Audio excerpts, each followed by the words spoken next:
Finally আমিও ভাইমন দাস চালোঁ। মা ভাইটি মই ভণ্টি একেলগে ধৰি ধৰি ওলাই আহিছোঁ ভাইমন দাস চাবলৈ। আৰু ভাইমন দাস চালোঁ, অতি ভাল লাগিছে। এখন ধুনীয়া চলচ্চিত্ৰ, অসমীয়া চলচ্চিত্ৰ।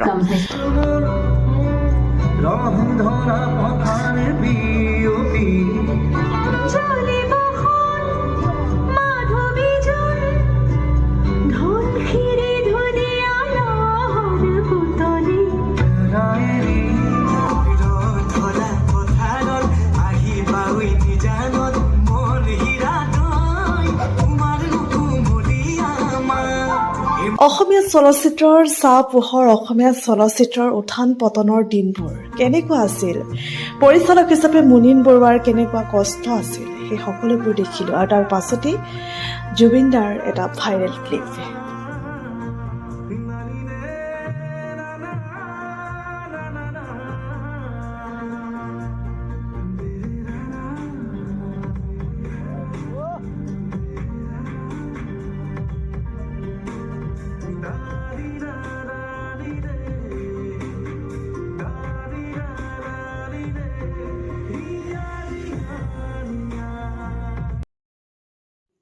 আৰু অৱশেষত ভাইমন দাস শেষ হ'ল।